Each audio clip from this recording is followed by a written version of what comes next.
It's amazing, eh? Obviously, I was injured for, I think it was 10.5 months. Then, slow getting back into it. Took me a few games, and then glad to have the opportunity again and be back with the boys.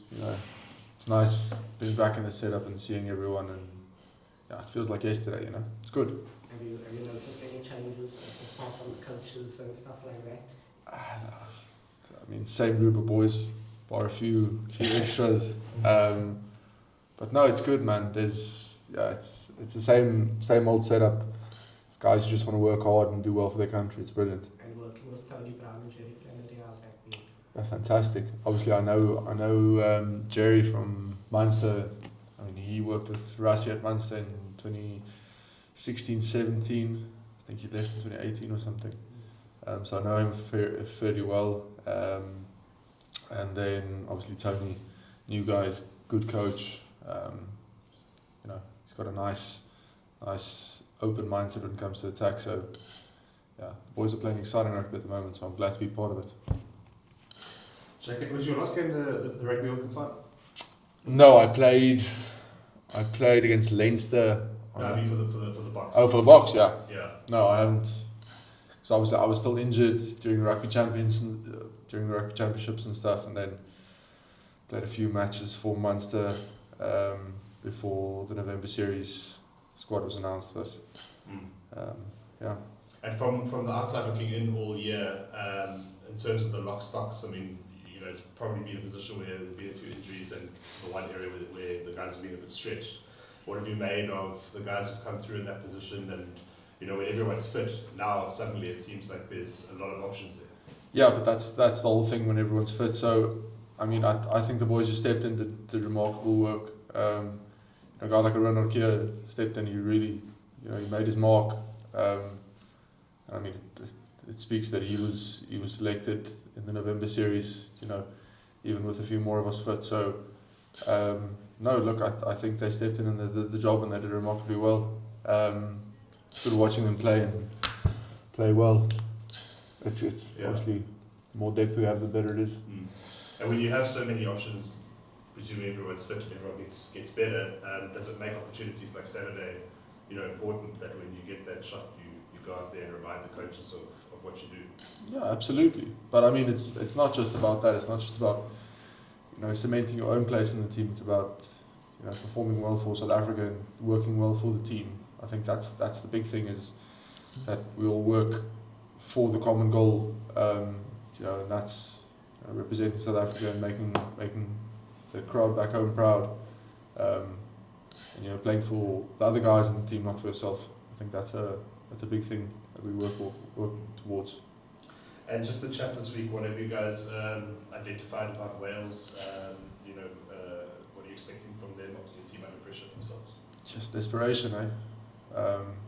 Dog in a corner is always a dangerous dog, so I think we're definitely preparing for a big fight, especially in the first 20. I think they're going to come out emotionally, and it's going to be tough going for the first 20. But we have plans, we have things we've set in place to deal with their threats, and the plans that make us a little bit more threatening. So yeah, I think it's going to be tough going. I think they're a young team. A lot of youngsters want to prove a point.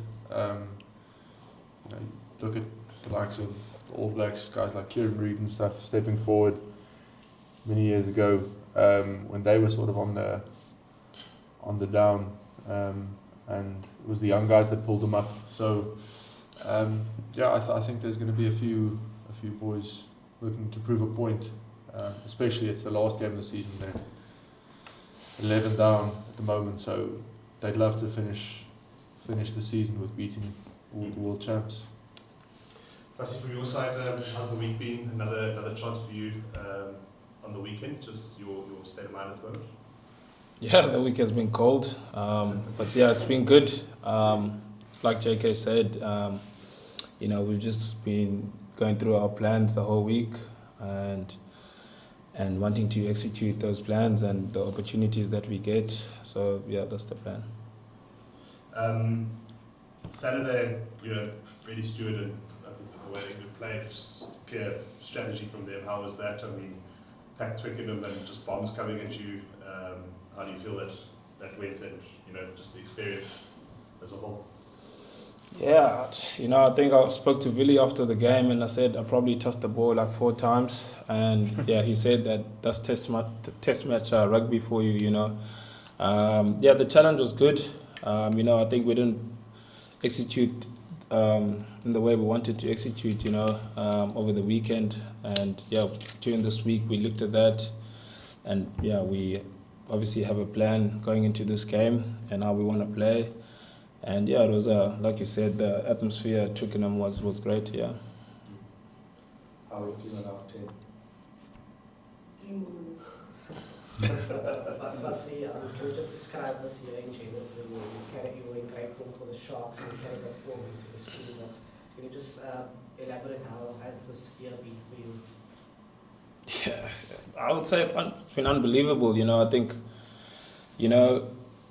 like when you come from a setback and you always want to come back, it's never easy. You have to follow your own processes and not change what you normally do. So to get I won't say recognition, but to get the opportunity to come back to a setup like this is unbelievable for me, and what I've always wanted to do is probably grab it with both hands and never lose it again, because I know that feeling of losing it again, But yeah, saying that, it's just been unbelievable to work with the amount of coaches that we have here, the players, the experienced players, and also the youthful players that have been at the World Cup, and you learn a lot from them. Yeah. And can you describe your relationship with Vanilla, who you were on opposite ends of your career? How has that been working with Vanilla in the last few months? Yeah, it's been great. I think there was 2 games where we played. I think we played in Joburg, the All Blacks, and in Bombela, and he was on the side of the field, shouting and commanding what he sees, and letting me know what's happening on the field. And yeah, I think that's one thing Coach Rashi always puts on us, is that everyone has a job to do if you're in the 23 or outside the 23, and I think that relationship with me and him has been good, and obviously we understand the plans that the Springboks are trying to build in the near future. How have you, Fassi, obviously the balance between what you bring and the X Factor stuff and then the basics of test match rugby, how have you found that, being able to operate in a space where you're ticking your boxes, but also having the freedom to kind of express yourself? Is it a challenge sometimes to rein yourself in? Yeah, I wouldn't say it's a challenge. I think Tony has given us the freedom to be able to attack space when we see space and when we see opportunities. And then I think with Coach Stick, it's just being able to have a balance into your game when you've lost momentum and when you have momentum. So I think it's just being able to read what's happening in the game at a certain stage of the game and where you are on the field. So, I think that's how I operate, always trying to put my forwards onto the front foot, So I think it's just being able to have a balance with your kicking game and attack. I don't know if there's been any chat in the group about the awards on Sunday. JK, I imagine you team here, but for Sunday. But I mean, just speak about that. What a statement that is for the Boks to have 3 guys up for that award. Listen, 3 out of 4 is fantastic. You look at the candidates. Cheslin's probably the best all-round rugby player in the world. Got a guy like Pity, who's an absolute freak on the field. And then Yevon, who's by far the most dominant tight headlock, probably to have played the game in the last 10, 15 years. So the boys really speak for themselves. It's going to be fantastic. Hopefully we win it. I'm sure we will. But it's good for the boys to get recognition for their hard work.